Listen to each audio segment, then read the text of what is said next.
নমস্কাৰ নতুন এটা ভিডিঅ'লৈ আপোনালোকক পুনৰ স্বাগতম জনাইছোঁ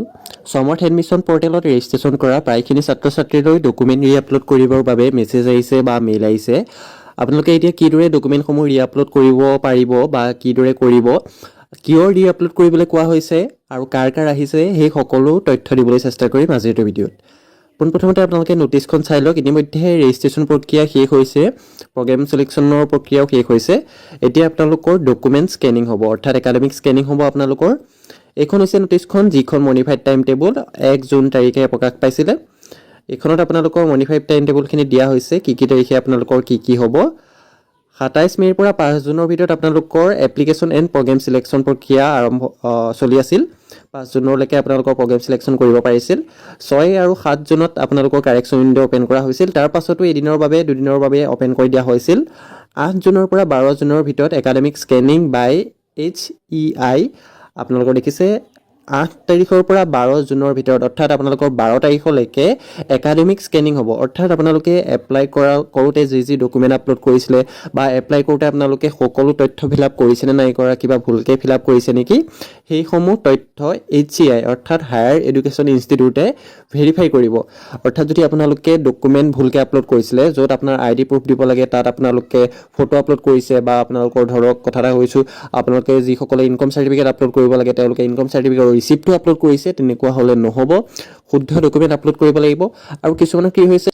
তেওঁলোকৰ ডকুমেণ্টত নাম আছে এটা কিন্তু ফিল আপ কৰোঁতে দিছে এটা ডেট অফ বাৰ্থ আপোনালোকৰ ডকুমেণ্টত বেলেগ এটা আছে কিছুমানে ফিল আপ কৰোঁতে বেলেগ এটা দিছে তেনেকুৱা ক্ষেত্ৰতো আপোনালোকৰ ডকুমেণ্ট ৰি-আপলোড কৰিবলৈ আহিব পাৰে এতিয়া মই দুজন কেণ্ডিডেটৰ দেখুৱাই দিম এজনৰ ৰি-আপলোড কৰিবলৈ আহিছে এজনৰ নাই অহা যদি আপোনালোকৰ আহিছে তেনেহ'লে কিদৰে চেক কৰিব আপোনালোকৰ মেছেজ নাযাবও পাৰে সেইটো কথা মনত ৰাখিব মেছেজ বা মেইল নাযাবও পাৰে নিজে আপোনালোকে এবাৰ লগইন কৰি চেক কৰিব যদি ৰি-আপলোড কৰিবলৈ আহিছে তেনেহ'লে ডকুমেণ্টটো ৰি-আপলোড কৰিব যদি নাই অহা তেনেহ'লে পুনৰ চেক কৰি থাকিব 12 তাৰিখলৈকে যিহেতু একাডেমিক স্কেনিং হ'ব তাৰ ভিতৰত যদি আপোনালোকৰ কিবা খেলিমেলি পায় তেনেহ'লে পুনৰ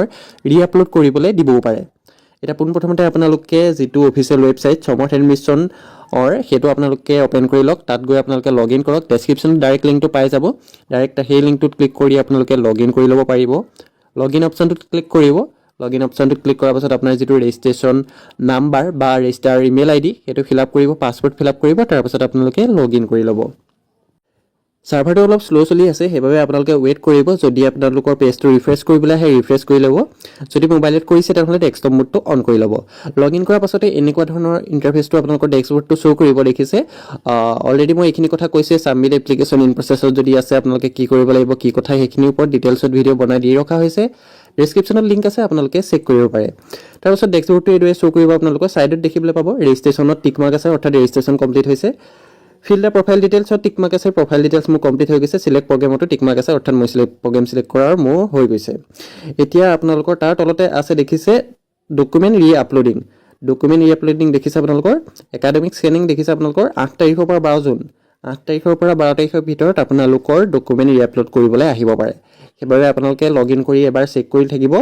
ডকুমেণ্ট ৰি-আপলোডিং অপশ্যনটোত যেতিয়া আপোনালোকে ক্লিক কৰিব তেতিয়া আপোনালোকে দেখিবলৈ পাব দেখিছে এইজন কেণ্ডিডেটৰ ডকুমেণ্টটো ৰি-আপলোড কৰিবলৈ আহিছে ৰি-আপলোড ডকুমেণ্ট অপশ্যনটোত দেখিবলৈ পাইছে পাৰ্চনেল এণ্ড আদাৰ ডকুমেণ্টত আপোনালোকৰ শ্ব' কৰিব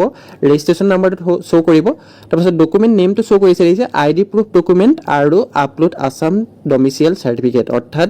ID প্ৰুফত আপুনি যিটো ডকুমেণ্ট আপলোড কৰিছিলে আৰু ডমিচিয়েল চাৰ্টিফিকেট অৰ্থাৎ আপোনাৰ ডমিচিয়েলত আপুনি যোনটো ডকুমেণ্ট আপলোড কৰিছিলে তাত আপোনালোকৰ খেলিমেলি খেলিমেলি কি পাইছে সেইটো আপোনালোকৰ দিয়া থাকিব ডকুমেণ্ট ৰিমাৰ্কত আপোনালোকৰ কি ভুল দেখিছে সেইটো দিয়া থাকিব ইয়াত দিয়া আছে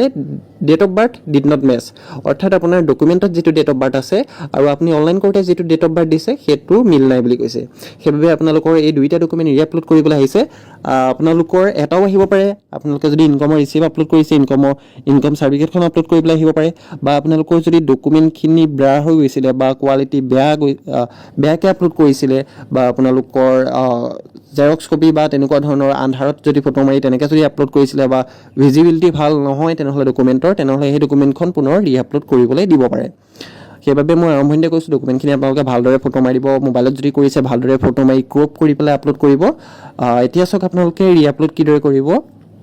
একশ্যন অপশ্যনটোত আপোনালোকে দেখিবলৈ পাব ৰি-আপলোড অপশ্যনটোত যেতিয়া আপোনালোকে ক্লিক কৰিব তেতিয়া আপোনালোকৰ ডকুমেণ্টটো ৰি-আপলোড কৰিবলৈ আহি যাব দেখিছে ৰি-আপলোড ID proof ডকুমেণ্ট ইয়াত আহি গৈছে তাৰপাছত আপোনালোকৰ সাইজটো ঠিক সিমানেই আছে 10 to 500 KB ভিতৰত হ'ব লাগিব 10 to 500 সিলেক্ট ফাইল অপশনটো ক্লিক কৰি পেলাই আপোনালোকে ডকুমেণ্টটো সিলেক্ট কৰি আপলোড কৰি ল'ব তাৰপাছত ভিউ ফাইল অপশনটোত গৈ পেলাই আগতে আপুনি কি ডকুমেণ্ট আপলোড কৰিছিলে কি ভুল হ'ল সেইটো চাব পাৰিব ভিউ ডকুমেণ্টত ক্লিক কৰাৰ পাছত দেখিছে মোৰ এই আধাৰখন শ্ব' কৰিছে এই আধাৰখনত দেখিছে ফ্লেশ লাইটটো পৰি গৈছে নামটোৰ মাজত আৰু ডেট অফ বাৰ্থটো আধাৰত যিটো আছে সেইটো মই ফিল আপ কৰোঁতে দিয়া নাছিলোঁ সেইবাবে মোৰ পুনৰ আপলোড কৰিবলৈ আহিলে এইদৰে আপোনালোকে ডকুমেণ্টটো ভিউ কৰি ল'ব পাৰিব আগতে যিটো ডকুমেণ্ট আপলোড কৰিছিলে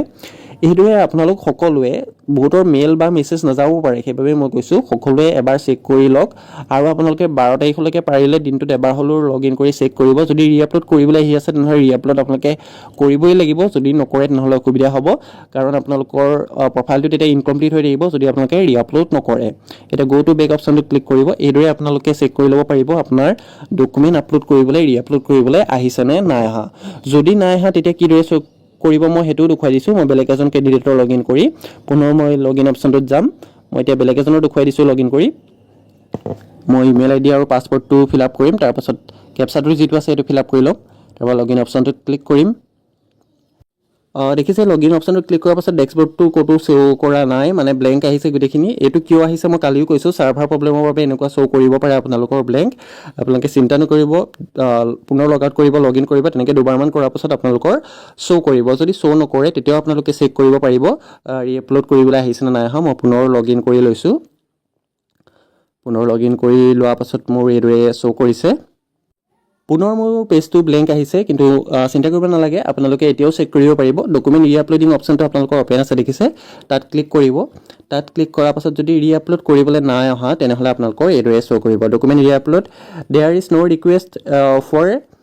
two upload any document again দেখিছে কোনো ধৰণৰ ৰিকুৱেষ্ট দিয়া নাই এতিয়ালৈকে ডকুমেণ্ট আপলোড কৰিবলৈ যদি আপোনালোকৰ এইদৰে আহি আছে তেনেহ'লে আপোনালোকে ডকুমেণ্ট আপলোড কৰাৰ প্ৰয়োজন নাই যদি ৰিআপলোড কৰিবলৈ আহি আছে তেনেহ'লে আপোনালোকৰ ডকুমেণ্টৰ নাম আৰু আপোনালোকৰ ৰিমাৰ্কত লিখা থাকিব আপোনালোকৰ কি ভুল দেখা গৈছে তেতিয়া আপোনালোকে ডকুমেণ্টটো ৰিআপলোড কৰিব লাগিব আজিৰ ভিডিঅ'টো ইমানেই যদি সমৰ্থ পৰ্টেলৰ ওপৰত যদি কিবা জানিবলগীয়া আছে সুধিবলগীয়া আছে তেনেহ'লে কমেণ্ট কৰি জনাব পাৰে মই যিমান পাৰোঁ আপোনালোকক সহায় কৰিবলৈ চেষ্টা কৰিম আৰু আপোনালোকৰ প্ৰথম মেৰিট লিষ্টখন প্ৰকাশ পাব 13 জুন তাৰিখে 13 জুনত মই লগালগ আপোনালোকক ভিডিঅ' বনাই দি দিম আপোনালোকে কিদৰে মেৰিট লিষ্টত আপোনাৰ নামটো আছে নে নাই চেক কৰিব পাৰিব তাৰ বাবে চেনেলটো ছাবস্ক্ৰাইব কৰি ৰাখক যাতে ভিডিঅ' দিয়াৰ লগালগ আপোনালোকে নটিফিকেশ্যনটো লাভ কৰে 13 তাৰিখে আপোনালোকৰ প্ৰথম মেৰিট লিষ্ট প্ৰকাশ পাব বৰ্তমানলৈকে কোনো ধৰণৰ মেৰিট লিষ্ট প্ৰকাশ পোৱা নাই আৰু এতিয়া আপোনালোকে চাবও নোৱাৰে মেৰিট লিষ্ট সেইবাবে মই কৈছোঁ 13 তাৰিখে মই লগালগ আপোনালোকক ভিডিঅ' বনাই দিম তাৰ বাবে চেনেলটো ছাবস্ক্ৰাইব কৰি নটিফিকেশ্যন বেলটো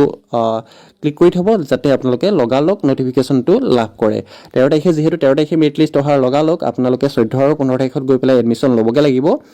সেইবাবে মই কৈছোঁ আপোনালোকে 13 তাৰিখে আপোনালোকৰ মেৰিট লিষ্ট আহিব লগালগ আপোনালোকে চেক কৰিব তাৰপাছত 14 আৰু 15 তাৰিখে আপোনালোকে এডমিশ্যন ল'বগৈ পাৰিব আজি ভিডিঅ'টো ইমানেই আছিল যদি ভিডিঅ' চাই অলপ হ'লেও উপকৃত হৈছে তেনেহ'লে চেনেলটো ছাবস্ক্ৰাইব কৰিবলৈ নাপাহৰিব ধন্যবাদ